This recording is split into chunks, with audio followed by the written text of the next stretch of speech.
안녕하세요. 세상에서 가장 쉬운 재테크 채널 이매진 이재용의 탐나는 재테크입니다. 네, 반갑습니다.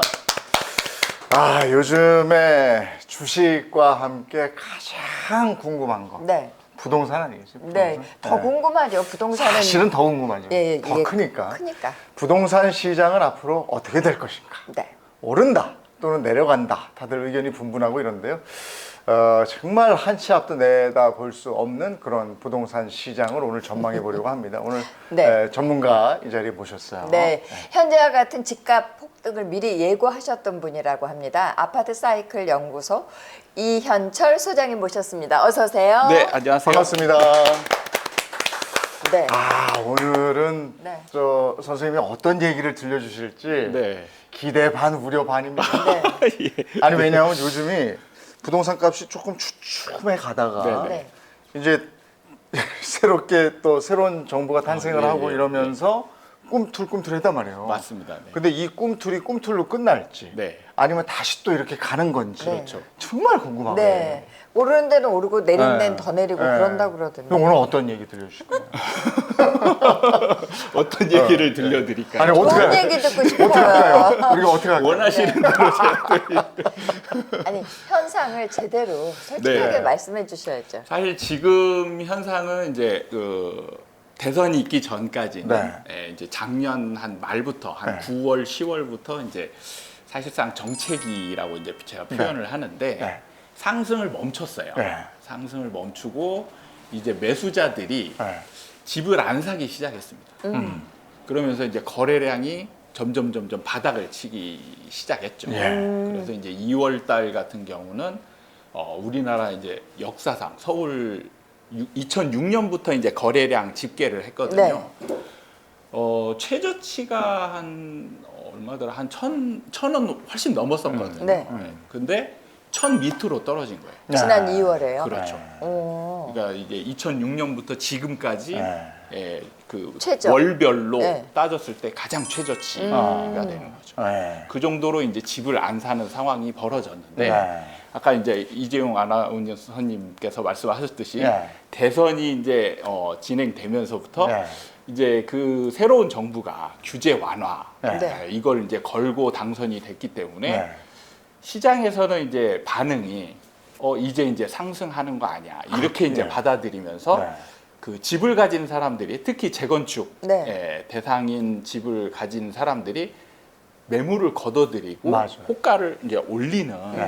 그런 상황이 이제 발생을 하고 이제 좀 다른 상황보다 조금 더 이제 신고가 신고가들이 조금 더 많이 생기는 네. 상황들이 벌어지고 있었습니다. 네. 그게 왜냐하면 집이 한 채가 딱 나와서 매매가 되면 그 호가가 매매가가 돼버리면 그 집 가격이 그렇게 올라간 걸로 표시가 되니까 집값이 올라버린 거죠. 그렇죠. 네. 네. 신고가라고 이제 표현하고. 근데 이것이 이제 규제를 풀겠다고는 얘기했지만 네. 지금 이런 상황에서 규제를 풀 수 있을까에 대한 생각들을 또 하더란 말이에요. 네. 네. 문제가 많다고 그러던데. 그러니까 이게 그 제가 볼 때는요. 네. 시장 참여자들이 네. 이 좀 약간 과대해서 아전 인수격 이런 이제 해석을 좀 많이 하는 것 같다 이런 생각이 드는데 다 나한테 유리하게 해석하는 그렇죠. 거죠. 네. 그러니까 정부가 이제 규제 완화를 하겠다라고 이제 기조를 건 건 맞아요. 네. 맞는데 앞에 전제가 있어요. 앞에 전제가 뭐냐면 안정화를 위해서예요. 집값 안정화. 그렇죠. 집값 안정화. 그러니까 뭐냐면 네. 문재인 정부 시절에 부동산 정책을 이제 평가를 하잖아요. 네. 평가를 할 때 이제 상승을 굉장히 많이 했단 말이죠. 근데 그 상승한 원인이 규제를 너무 많이 했기 때문이다. 라는 이제 평가가 내려졌기 때문에 그러면 이제 집값 안정을 위해서는 규제를 좀 풀어야 된다. 이제 이런 기조를 만들어 가지고 이제 정권이 이제 탄생을 하는 거죠. 네. 그래서 규제를 풀어주려고 이제 하는데 시장 참여자들이 해석을 규제 풀어주면 상승이지 이렇게 해석을 하는 네, 거예요. 네, 그렇죠. 그러니까 집을 가진 사람들이 매물을 걷어들이고 네. 호가를 올리고 그러니까 매수자들이 이제 안 사다가 네. 덜컥 겁이 나는 거죠. 네. 또 올라가는 거 아니야? 네. 그럼 빨리 사야지. 너무 겪었으니까. 네, 이런 상황을 몇 번 겪어다 네. 보니까 이게 이제 이런 상황이 되면 빨리 가는 게 이제 유리한 네, 거잖아요. 그렇죠. 네. 그래서 이제 몇 분이 이렇게 그 아. 새로운 거래들, 신고가를 네. 나타내는 이제 네. 거래들을 했는데 문제는 이런 상황이 벌어지니까 정부가 당황한 겁니다. 네. 그러니까 이제 아직 정부는 아니죠. 이제 인수위 예, 새로운 정부가 지금 당황을 해서 우리는 이게 아닌데 네. 상승을 원한 게 아닌데 그렇지. 예, 우리는 안정을 위해서 규제 완화를 택한 건데 네. 니네가 그런 식의 반응을 하면 안 되지라고 하면서 그러면은 우리는 규제 완화를 좀 속도 조절을 해야 되겠다. 이렇게 이제 최근에 이제 좀 입장 발표를 그래서 중장기 하고 과제로 가져가겠다 이렇게 하다가 또 이제 또 반발하니까 이제 지금 공약은 이행하겠다 네, 이랬어요. 네. 그게 이게 좀 약간 헷갈리거든요. 그래서 제가 볼 때는요 이게 예상을 해보건데 네. 좀 이제 속도 조절은 하는데 네. 공약은 지켜야 되잖아요. 네. 그러면은 이제 시장의 반응이 약한 거부터 풀어주지 않을까 이런 생각을 해봅니다. 네. 그러면 이제 어떤 이제 그 규제를 네. 풀어줬을 때 시장의 반응이 약하게 나타날까 생각해 보면 제일 먼저 이제 했던 게 양도세 중과를 1년 유예. 한시적으로 예, 해주는 거. 원래는 이것도 이제 네, 2년 유예로 출발했는데 네. 이것도 좀 불안한. 그렇지. 1년 유예. 1년만 이제 풀어주겠다 네. 이렇게 했고 두 번째 이제 제가 볼 때 예상하는 게 대출 규제 완화가 대출 규제. 나오지 않을까. 근데 여기서 문제가 있어요.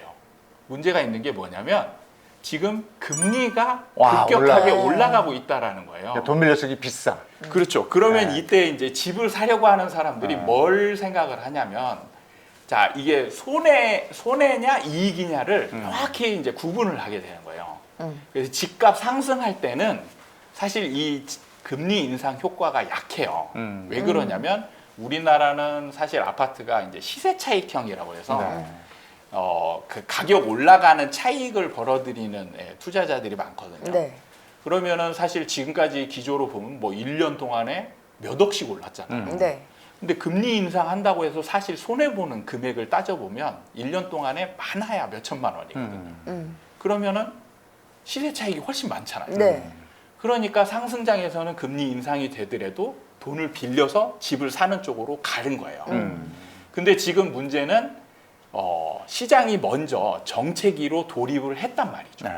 그래서 상승을 멈췄기 때문에 이제는 매수자들이 이제 집값이 더 이상 상승할까라는 의문이 드는 상황에서 대출 규제를 딱 풀어줬는데 이걸 빌려가지고 집을 사자니 이제 이자 부담이 눈에 더 밟히는 거예요.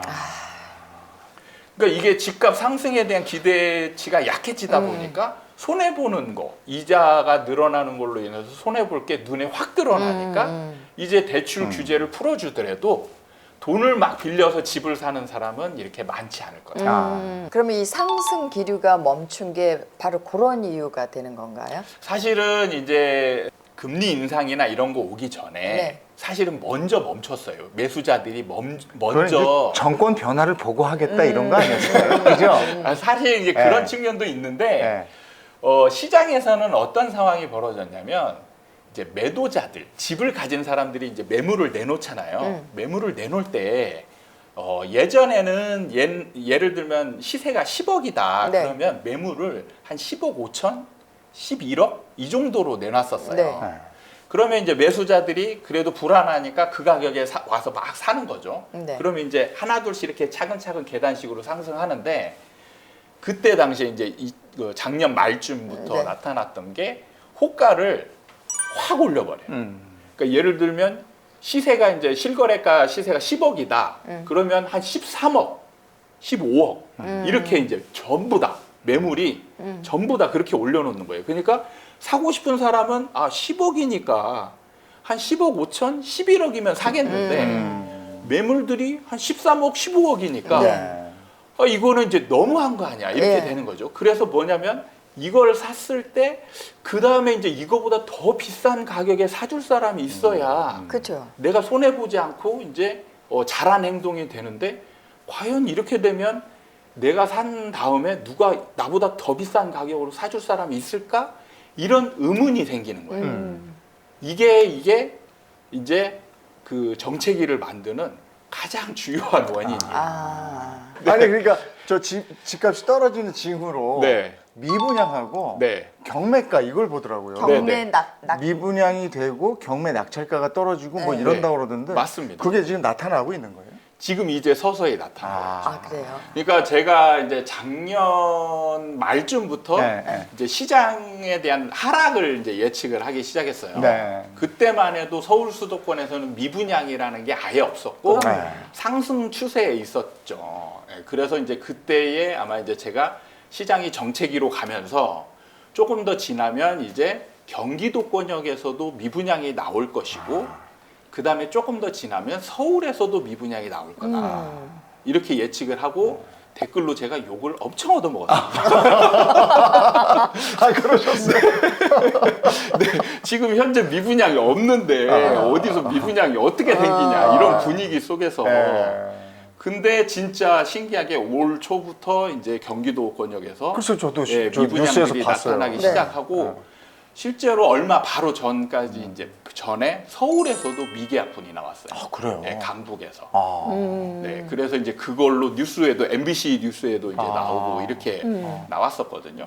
그게 뭐냐면 이제 그런 현상이 나타나는 게 일단 매수자들이 집을 안 사기 시작해야 나타나는 현상이에요.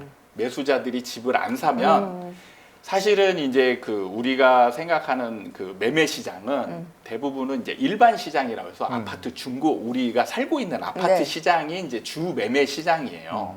그게 차지하는 비율이 한 70% 정도 됩니다.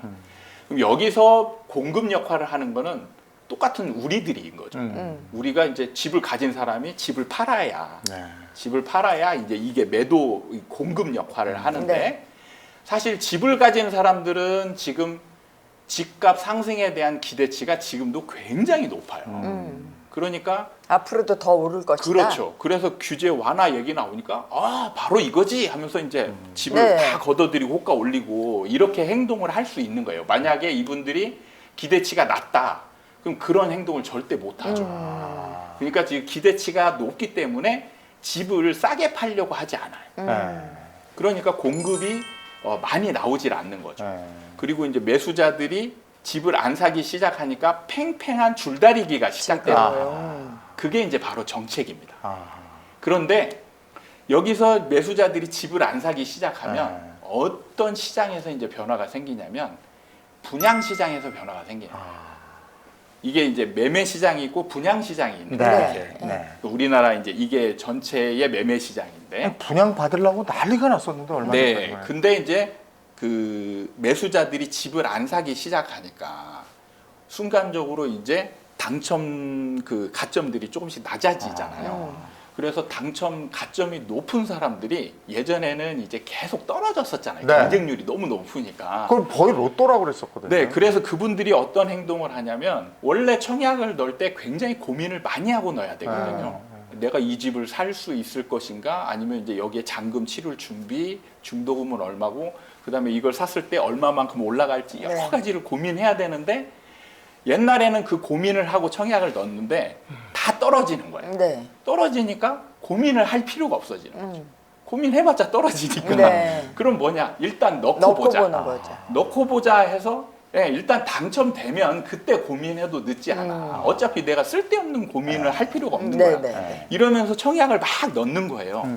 넣었는데 당첨이 딱 되니까 이제 선당 후곰이라고 하죠. 선당 후곰. 예, 그러니까 먼저 당첨되고 나서 고민을 했는데 이게 내 점수로는 이게 너무 낮은 거야.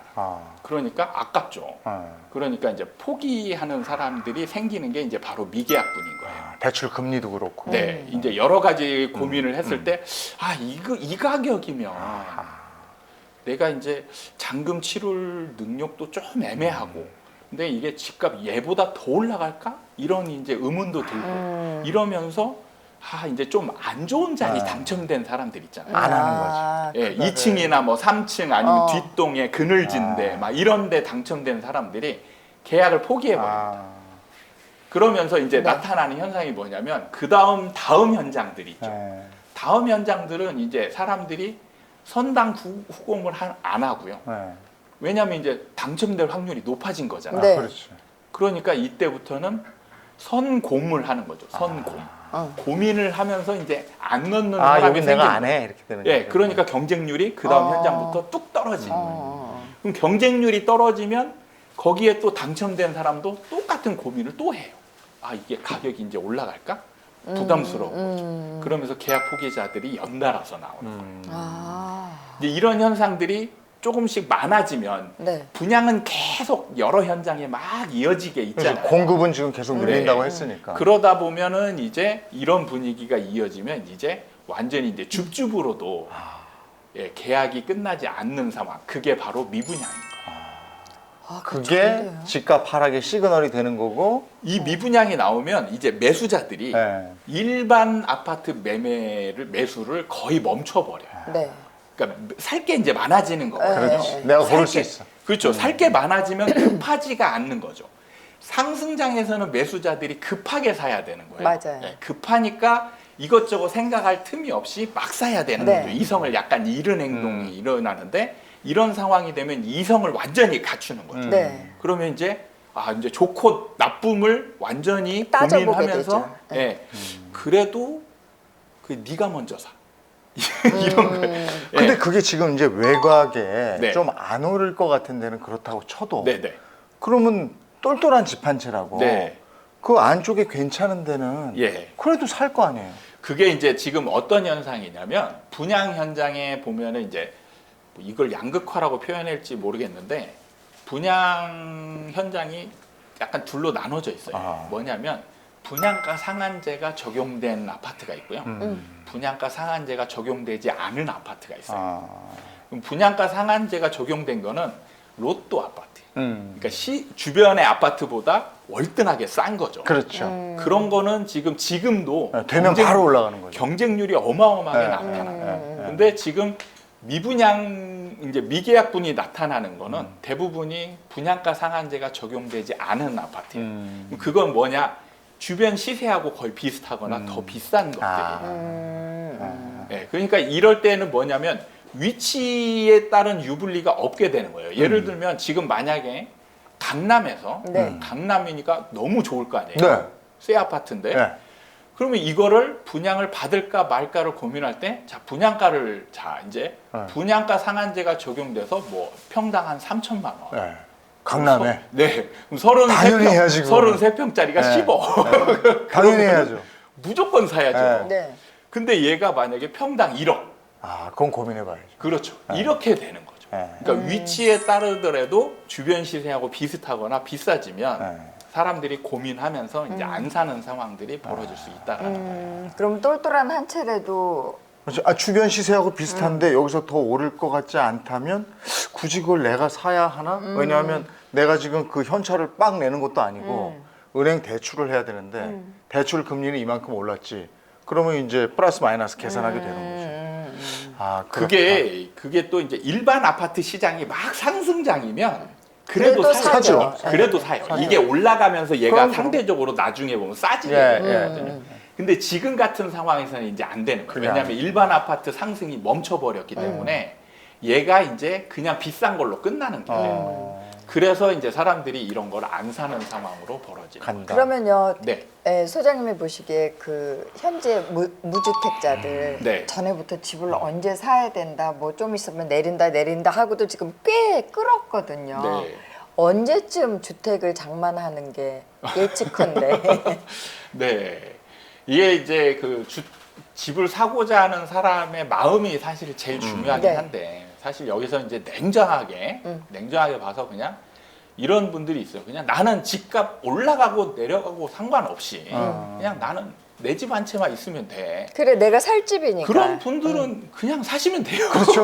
뭘 고민할 게 있어. 예, 사시면 네, 되는데 제가 이제 이런 분들을 상담을 해보잖아요. 그러면은 이건 겉으로 내세우는 뭐라고 해야 될까? 그냥 당위적인 표현이고 속 안에 있는 마음은 달라요.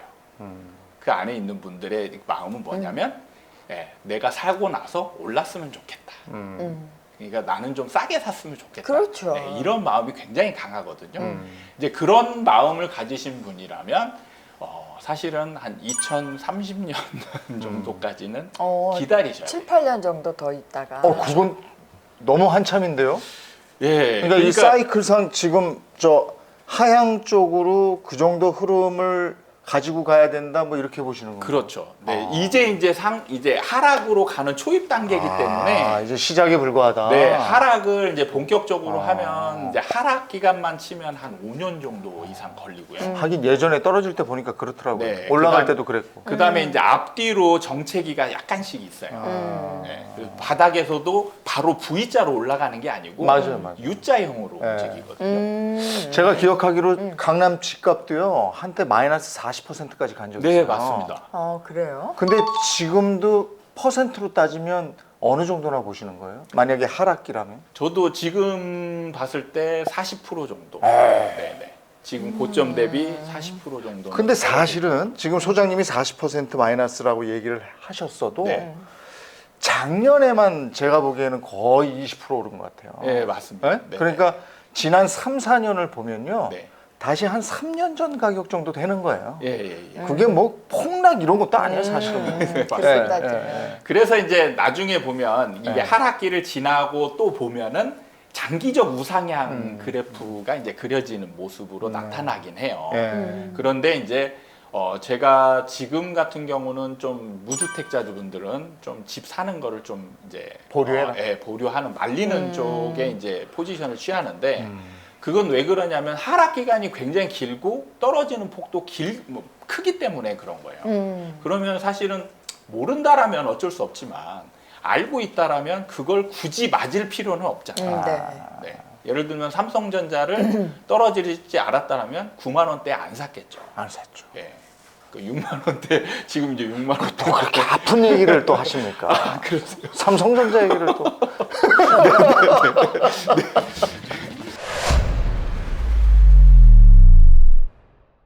아파트 사이클 연구소 이현철 소장님과 함께하고 있는 탐나는 재테크. 이번에는 이현철 소장님의 부동산 뇌피셜 순서인데요. 이게 어떤 내용을 담고 있어요? 이제 부동산을 투자할 때 네. 좀 핵심적으로 네. 담고 가야 될 키워드 뭐 이런 거를 좀 생각나는 걸 작가분이 꼭 생각 좀 해보자 해가지고 그래서 제가 한번 생각하셨어요. 생각을 해봤습니다. 네, 1번부터. 5가지로, 네, 나눠주셨는데요. 심리? 네. 사실 부동산은 제가 이제 첫 번째 책에서 쓴 주된 내용이 사실 우리나라 부동산은 심리가 가장 주다. 네. 예를 들면 제가 이제 쉽게 설명하면 예를 들면 매물이 하나 있고 수요가 한 명 있다. 네. 그럼 어떻게 될까요? 가격이. 그냥 뭐 적정선에서 가겠죠. 그렇죠. 대부분 다 이렇게 생각해요. 예, 예. 근데 그게 아니에요. 왜요? 그래요? 예. 이게 시장 상황이 어떠냐에 따라서 이 분들의 두 분의 생각이 약간의 상승 쪽으로 같이 방향이 같잖아요. 네. 폭등해 버리는 거예요. 그러니까 매도자 우위, 매수자 우위 뭐 이런 그렇죠. 건가요? 예. 그래서 실제로는 이게를 이제 제가 그냥 균형을 맞추려고 했는데 네. 사실 균형이 어긋나도 똑같은 상황이 돼요. 음. 매도자가 10명이고 매수자가 1명이어도 음.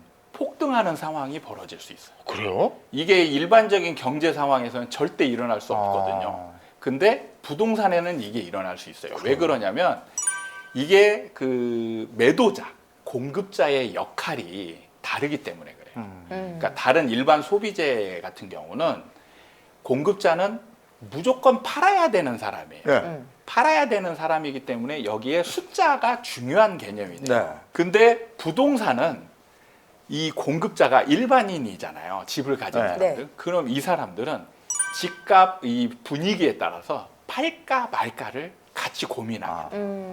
그래가지고 상승장이다. 그러면 매도자 우위의 시장이다. 그러면은 예를 들어서 매도자가 10명이잖아요. 그러면 이때 시세가 10억이다. 그러면 10명 똑같이 12억에 내놓는 거예요. 12억에 내놓잖아요. 그러면은 매수자가 누군가 거를 한 명을 사야 되잖아요. 네. 그럼 결국엔 12억에 찍히는 거예요. 그렇지. 그럼 폭등이죠. 네. 이게 이제 이렇게 되는 거예요. 그게 이 시장 참여자들의 심리 상태에 따라서 부동산은 가격이 완전히 달라진다는 거예요. 그러니까 숫자 개념을 너무 우리는 이제 숫자 개념으로 파악하는 게 굉장히 네. 많잖아요. 그래서 매물이 늘어나면 시장이 하락할 거다.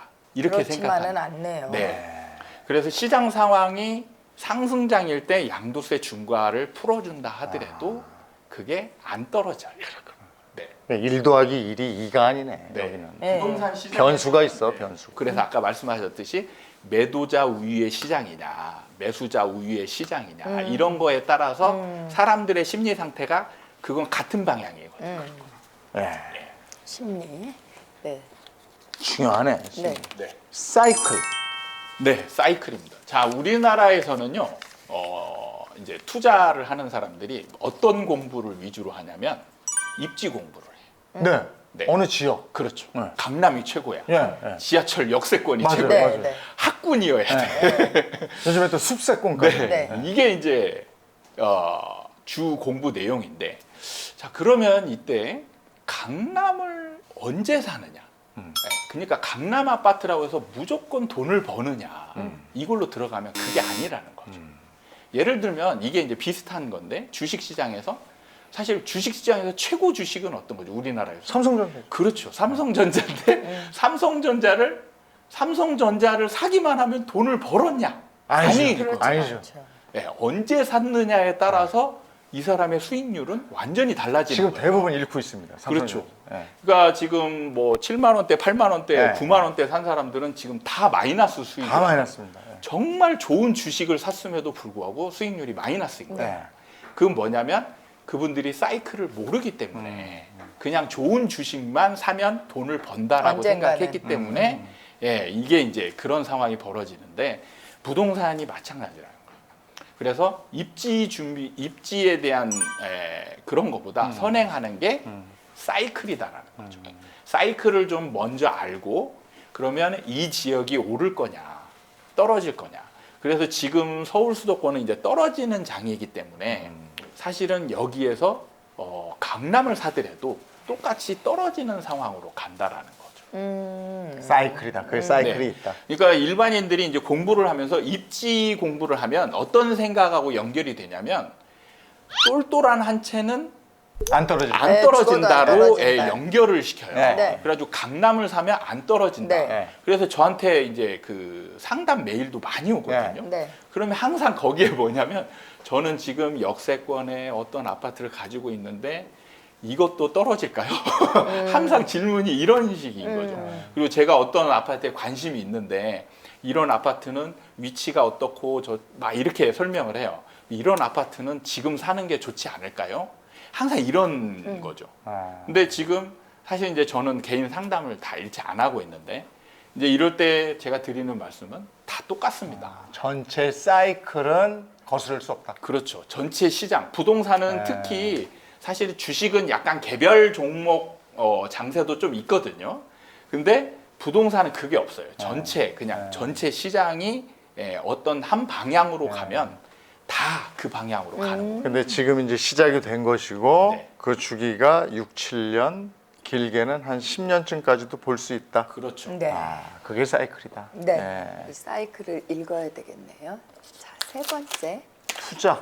투자인데 자 이게 이제 저는 굉장히 애매하고 어려운 단어일 수 있는데요. 네. 많은 분들이 이렇게 접근을 하거든요. 저는 실거주자인데 네. 실거주자인데 어떤 걸 사야 될까요? A를 살까요? B를 살까요? 이렇게 이제 생각하시는 분들 굉장히 많아요. 그래서 제가 이제 드리는 말씀이 사실은 실거주를 표면에 내세우지만 이분들은 대부분 다 투자거든요. 네, 오를 걸 기대하고 그렇죠. 사는. 그러니까 거예요. 저는 많은 사람들이 대화하는 거를 들으면서 이 사람들의 본질은 실거주에 있지 않고 거의 100% 투자에 있다. 이제 많은 분들이 당위적으로 집이라는 당위적으로 이렇게 얘기를 하니까 많은 분들이 이제 공부를 안 한 분들은 그거를 본인도 모르는 분들이 많아요. 그냥 이제 자기는 진짜 실거주라고 착각을 좀 하는 거죠. 실제는 그 안에 투자가 네, 네. 들어있는데. 근데 이제 이러면서 나타나는 게 또 뭐냐면 이게 이제 실거주라는 거는 소비재로 접근을 하는 거거든요. 그러니까 소비재는 뭐냐면 감가상각이 생기는 거예요. 아, 네. 그렇죠. 감가상각이 생기기 때문에 무조건 손해보는 개념으로 가는 거죠. 그래서 자동차를 우리가 살 때는 아, 그렇죠. 자동차를 사면 우리가 오를 거를 고민하지 않잖아요. 기대하지 않죠. 예. 무조건 떨어지는 네. 거를 인정하고 사는 거예요. 왜냐하면 소비재이기 때문에 그래요. 많은 분들이 고민을 막 하다가 실거주라고 본인이 착각을 하잖아요. 그러면 이제 이때 시장에 부정적인 시각을 가지게 돼요. 왜냐하면 소비재이기 때문에 감가상각이 생긴다. 그래서 부동산은 무조건 하락할 수 있다. 라고 시장에 대한 부정적인 생각을 가지면서 접근을 아예 포기하는 분들이 있거나 예, 이렇게 그래서 실제로 보면 무주택자 비율이 있잖아요. 네. 무주택자 비율이 변하지 않는 비율이 있어요. 30%대 중후반이 변하지 늘 않습니다. 무주택. 네. 일부러 안 사는 분도 있어요. 그렇죠. 네, 네. 그러니까 시장에 부정적인 분들 뭐 이런 분들 같은 경우는 집을 아예 안 사거든요. 저도 그런 분 알아요. 집이 없는데요. 네. 건물이 2채고요. 아니 이제 그런 분들은 투자를 다른 걸로 해서 돈을 아니 근데 버니까. 진짜 희한하더라고. 네, 집은 전세를 진짜 강남에 큰 집에 살아요. 네, 네. 그런데 집은 안 사. 네. 그러면서 그 돈으로 건물을 사고 어머. 막 이렇게 땅 사고 막. 아, 예. 이제 그분은 사실은 어떻게 보면 합리적일 수 있어요. 이제 무주택자요. 네.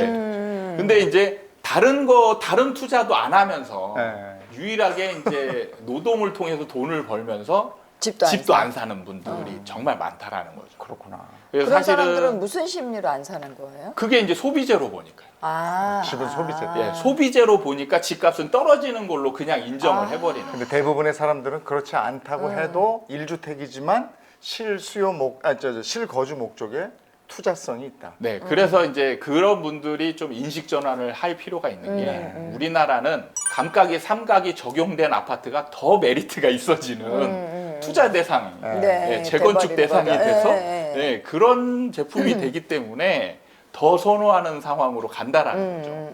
그래서 이제 장기적으로 봤을 때는 시각을 바꿔서 이제 사이클하고 접목을 해서 언젠가는 꼭 사야 되는 걸로 인식을 했으면 좋겠다. 그래서 아까도 말씀하셨지만 이렇게 투자 개념으로 보고 이렇게 상투에 영끌해서 산 젊은 친구들이 지금 제일 걱정이에요. 사실. 네, 그건 네. 진짜. 네. 자, 4번 보겠습니다. 네. 자, 이거는 뭐냐면 지방인데 지금 시점에 이제 얘기거든요. 사람들이 아까 이제 공부를 할 때 사이클보다는 입지 개념으로 이제 공부를 많이 한다라고 했어요. 네, 맞아요. 그러니까 입지 개념적으로 중심적으로 공부를 하다 보니까 어떤 이제 그 결론에 도달하냐면 지방이나 좀 외곽 지역 네. 이런 것들은 절대 안 올라간다. 이런 인식이 굉장히 강해요. 네, 네. 근데 이렇게 생각하면 이제 문제가 뭐냐면 예를 들어서 내가 입지 공부를 해서 강남이 좋은지는 알아요. 근데 내가 가진 돈은 5천만 원밖에 없어요. 그러면 못 사잖아요. 네. 그렇죠. 못 사니까 그러면 이분은 어떤 생각을 하냐? 그럼 나 열심히 일을 해가지고 강남 산 돈을 벌어가지고 강남을 그때 사야지. 하고 있으면 이미 집값이 더 올라가가지고 못 네, 산단 말이죠. 모으면 집값은 또 날라가요. 차이가 있고. 날라가요. 근데 이때 이분이 인식 전환을 해서 외곽에 있는 아파트라든지 네. 아니면 지방에 있는 아파트라든지 이런 거를 내가 가진 돈 범위 내에서 살 수 있는 아파트를 뭔가라도 사야. 찾았으면 네. 돈을 벌 수 있는 기회가 생겼는데 네. 그걸 놓쳐버리는 거죠. 그렇죠. 근데 그게 뭐냐면 지금 단계 같은 경우 이제 서울 수도권이 하락으로 가잖아요. 그러면은 이때 가장 힘들어하시는 분들이 아까도 처음에 제가 30년에 살아 그러면은 뭐냐 그때까지 어떻게 기다려요 이거잖아요. 그러면은 사실 사람들이 만약 현금을 갖고 있다라면 이게 진짜 힘들거든요. 뭔가를 뭐라도 해야 될 예, 거야. 뭐라도 네, 막 네. 해야 되는 상황. 그러다가 이제 충동 구매 같은 걸로 막 가서 뭐라도 해야 될 거야. 예. 주식 하나 날려. 네, 그래서 이제 실수를 하는 경우들이 생기거든요. 네. 그래서 이때 대체 투자를 할 수 있는 게 우리나라 같은 경우는 지방별로 사이클이 좀 달라요. 그래서 서울 수도권은 떨어지더라도 지방은 일부 도시들, 전체가 아니고요. 지금 일부 도시들이 올라가는 지역이 있어요. 지방 도시는 그러면 5대 광역시 정도 말씀하시는 거예요? 아니 5대 광역시는 이미 이제 사실은 서울 수도권하고 사이클이 비슷해져가지고 사실은 다 이제 좀 있으면 하락할 수 있는 그런 그거보다 그럼 더 소도시를 그렇죠. 생각하시는 예, 그런 거예요? 도시들이 있기 때문에 여기서 이제 지역을 구체적으로 언급하면 네. 이제 또 문제가 생길 수 있기 아. 때문에 거기까지만 제가 언급을 하고 네, 그거는 이제 여러분들이 공부를 해서 찾아내야 돼. 발품 찾아내면 팔고. 되는데 5번에 이제 힌트가 있어요. 아 그래요? 어, 한번 봐요. 그러면 어, 5번을 어디지 궁금하네. 네. 전세가율. 네. 아 갭을 보시는 건가요? 그럼? 그렇죠. 아. 전세가율이 높은 게 좋은 거예요? 아. 사실은 전세가율이 높은 게 좋지 않습니다. 원칙적으로는 좋지 않은데요. 네. 네. 우리나라는 특이하게 전세가율이 높은 상태에서 네. 전세가가 올라가잖아요. 네. 그러면은 매매가를 밀어올리는 상황이 발생해요. 그 희한한 현상이네요. 네, 우리나라에만 있는 거죠. 전세라는 특이한 제도가 있거든요. 네. 근데 이 전세가 사실은 임차인 입장에서는 너무 좋은 상품이에요. 사실은 임차인 입장에서도 이게 호불호가 좀 갈리거든요. 근데 그 돈을 나중에 받으니까. 네, 근데 이거를 뭐냐면 본인은 진짜 좋은지를 몰라요. 네. 근데 본인은 그걸 선택하면서 이건 나쁜 뭐 이거 때문에 집값이 올라가네 막 이렇게 유혹하기도 하고 하는데 사실은 냉정하게 보면 전세가 너무 좋기 때문에 나타나는 현상이에요. 그러니까 월세랑 전세랑 비교하면 전세가 월등하게 좋은 거예요. 네. 그래서 사람들이 전세와 월세 상품이 있으면 일단 전세 쪽으로 몰리죠. 네. 그러니까 수요가 똑같은 사람이 있더라도 수요가 몰리는 거예요. 그래서 나중에 보면 전세들은 항상 좀 올라가는 기조에 있거든요. 그래서 이게 이제 우리나라에서는 하방 지지선 역할을 하기도 하고 밀어 올리는 역할을 하기도 하고 이게 다른 나라에서 없는 상황들이 많이 벌어집니다. 그래서 이제 전세가율하고 전세가가 이제 어떻게 진행되느냐 이런 거에 좀 포커스를 맞추고 이제 집중을 하면은 좋은 투자가 될 수 있다. 그러니까 전세가율이 높은 높은 거는 안 좋은 거라는 말씀이죠. 원래 안 좋은 건데 갭 투자엔 좋은. 예, 갭 투자하기가 좋은. 우리나라에서는 그게 좋은 걸로. 그렇죠. 평가해요. 5억인데 전세가가 4억이면 내 돈 1억만 있으면 지방에 집을 살 수 있다는 거죠. 네. 사실은 전세가율이 높다라는 거는 어떤 표현이냐면 사실은 안 좋은 집인 거예요. 안 좋은 집이라고? 네. 이게 이제 아이러니한 건데 네. 전세가율이 높다라는 거는 사람들이 집을 안 산다는 거하고 동일한 거거든요. 그럼 집을 안 산다는 얘기는 투자용으로 좋지 않다라는 거예요. 근데 그런 집을 왜 사요? 근데 그게 올라간다라고. 올라가는 전제하에 사는 거잖아요. 네. 근데 안 올라갈 것 같으면 사면 안 되죠. 근데 안 올라갈 것 같은 게 아니고 안 사는데 올라간다는 거예요. 이게 신기한 일인 거예요. 그러니까 지방에 그런 데가 있다는 거죠, 지금. 네, 근데 그게 서울에서도 그런 상황이 벌어졌었어요. 이거를 이제 좀 생소한 상황이니까 이해를 잘 못하실 수도 있는데 서울 같은 경우 2014년, 15년에 이제 어떤 상황이 벌어졌냐면 서울도 이제 좋은 아파트들은 전세가율이 한 70%대 이상이 됐고요. 네. 그때 집값이 떨어져 있을 때요. 네, 14년, 떨어져 15년. 있을 때 네. 그리고 조금 이제 안 좋은 집들은 90%대까지 간 맞아요. 집들이 많았어요. 그리고 이제 경기도권역에는 90%대 85% 이상 아파트들이 수두룩했고요. 네. 그때는 뭐냐면 투자 상품으로 메리트가 없을 때라는 거예요. 네. 그러니까 투자를 사람들이 안 했다는 얘기죠. 그러니까 지금 집을 안 샀죠. 예, 안 사기 때문에 전세가율이 높아지는 거예요. 그래서 안 올라갈 거라는 전망이 완전히 우세했어요. 맞아요. 그래서 사람들이 더 집을 안 샀고, 네. 근데 집값이 올라갔어요. 그게 이제 왜 그러냐면 사람들이 집을 안 사고 전세로 옮기는 거예요, 더. 근데 전세가 이제 모자라는 상황이 되는 거죠. 아, 그러니까 또 올라. 그래서 전세가가 서서히 올라가기 시작하면서 매매는 사람들이 안 사는데 매매가를 밀어 올리는 거예요. 그래가지고 사람들이 이때 도대체 무슨 상황이냐 이게 네. 이런 거를 헷갈려 하면서 이제 나중에 한참 오르고 난 뒤에 이제 한 2015년 말이나 2016년부터 그때부터 올랐어요. 그때부터 이제 갭 투자가 막 맞아요. 이제 활성화된 거예요. 맞아요. 그때 그 상황이 기억이 나요. 네. 그래서 이제 그 상황으로 가는 과정이 바로 전세가율이 높게 전세가가 밀어 올리는 상황이 발생하는 거예요. 그래서 이때 상황으로 비교해 보면 지방에 안 좋은 아파트처럼 서울도 똑같이 안 좋은 집들이 됐었던 거죠.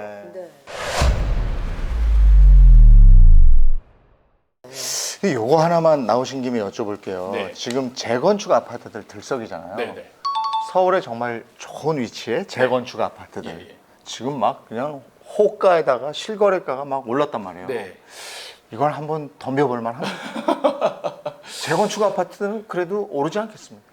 이게 사실은 더 많이 떨어집니다. 에? 재건축 아파트가요? 네네. 떨어질 때 더 많이 떨어지는 게 사실은 재건축 아파트가 왜 올라가는지를 이제 먼저 이해를 해야 되는데. 헌집 줄게 새 집 다오니까. 그렇죠. 네. 새 집이 되니까 이제 네. 올라가는 거잖아요. 그런데 재건축 아파트 말고 옆에 있는 새 아파트가 떨어지고 있어요. 아. 그렇죠. 일반 아파트를 지금 떨어지고 네. 하락 시장이라는 거는 예. 일반 아파트의 새 아파트들도 떨어지고 있는 거예요. 그렇죠. 그러면은 재건축의 목적이 없어지는 겁니다. 새 아파트로 되면은 올라간다라는 인식이 있는 건데 네. 새 아파트로 되는 것이 떨어졌단 말이에요. 그러면 새 아파트로 되는 게 좋은 상황이 아닌 게 되는 거죠. 그러면 또 재건축 자체가 지지부진해질 수도 있겠네요. 그렇죠. 그러니까 하락기가 되면 재개발, 재건축이 멈추는 현장들이 많아져요. 그러면 이게 이제 뭐냐면 안 좋은 집이 돼버리는 거죠. 이게 일단은 낡은 집 그냥. 그죠. 그냥 살기에는 안 좋은 집인 거잖아요. 네. 그냥 투자 가치만 있는 거지. 근데 재개발, 재건축이 멈춰버리면 투자 가치는 상실되면서 안 좋은 집으로 그냥 변질하는 거예요. 그러면 하락기 때는 더 많이 떨어지는 게 이 네. 재개발, 재건축 아파트는 전세가율이 더 낮아요. 저희가 다 그 낡은 집에 살고 있거든요. 아유, 제가 말씀을 아이고. 잘못 드린 거 아니에요. 아닌가 모르겠네요. 아니 그리고 왜 제가 항상 이런 말을 하면서 이제 아니. 욕을 먹기도 하고. 근데 그 재개발 재건축이 또 생각처럼 빨리 이루어질 것 같다가 뭐 그 10년 걸려. 예, 자재값이 오르고 네. 뭐가 오르고 이래서 뭐가 타산이 안 맞아서 누나 됐다. 왜? 10년 걸리잖아 우리. 어. 응? 10년에는 오를 거 아니야. 아니, 그러니까 60년. 주변 아파트가 다 내리는데 비슷하게 된다니까. 아 참. 그냥 거기서 그냥 편안하게 거주하시다가 안 편해요 지금. 진짜 편치 않은데. 아니 네. 지금 주차도 안 되죠. 맞아. 수압은 낮아가지고 물 물은 졸졸 쫄쫄 나오지. 나오지. 아, 네. 참고 살고 있는데. 네. 아 어쨌든 이게 부동산 얘기는 정말 알 듯 말 듯 네. 알다가도 모르겠고 무슨 상황에 따라서 달라요. 너무 많이 변하니까. 뭐 너무 네. 많이 알아야 돼. 네. 정책, 뭐 그 네. 흐름, 뭐 아까 말씀하신 뭐 사이클. 사이클. 네. 야 그럼 부동산 공부 어떻게 해야 됩니까? 네. 사실은 제 책을 많이 읽으시면 되는데 저는 네. 이제 주로 책을 이제 사이클 위주로 많이 썼고요. 네. 네. 그다음에 이제 저는 좀 상품을 조금 비교해 가지고 소비재와 부동산의 특성이 좀 다른 점들을 좀 많이 알았으면 좋겠어요. 그러니까 저는 좀 안타까운 점이 부동산을 분석하시는 분들이 일반 소비재 상품의 수요 곡선, 공급 곡선 이론을 가지고 와서 설명하시는 분들이 많아요. 이건 다른데. 네, 완전히 다른데 그렇게 설명하면 그래서 이제 시장주의자분들이 생기는 게 시장론자 같은 경우는 이제 소비재 상품은 사실 비싸면은 안 사거든요. 네. 그리고 싸면은 많이 사고. 네. 그래서 가격이 비싸지면 정부가 규제를 안 하면 가격이 비싸지면 저절로 떨어진다. 네. 이렇게 얘기하는 게 이제 시장주의자인데 사실은 상품이 달라서 다른 상황이 벌어져요. 그건 왜 그러냐면 원리를 이해하면 되는데 소비재 상품은 소멸이 되는 거거든요. 네. 그렇죠. 소멸되기 때문에 비싸게 사서 소멸되면 무조건 손해인 거예요. 네. 그러니까 비싸게 안 사려고 하는 거예요. 네. 근데 부동산은 소멸되는 게 아니고 되파는 거예요. 그렇죠. 되팔기 때문에 비싸더라도 더 올라가면 이익이 생기잖아요. 그렇죠. 그래서 이때 수요가 줄어드는 게 아니고 비싸면 더 수요가 더 붙어버려요. 그게 이제 투자 상품이 그 일정 구간을 넘어서는 가격대가 형성이 되면 일종의 이제 투기 시장화되는 경향이 있어요. 그래서 수요가 더 붙어버리는 거예요. 요 얘기를 포함해서 네. 부동산의 저 아파트의 사이클은 네. 우리가 추세적으로 한번 이렇게 보면 좋을 것 같아요. 네, 네. 다음번에 나와서 그 네. 추세를 한번 또 말씀해 주시기 바랍니다. 알겠습니다. 네. 네. 네, 오늘 아파트 사이클 연구소 이현철 소장과 얘기 나눴습니다. 감사합니다. 네, 감사합니다. 아이 재밌네.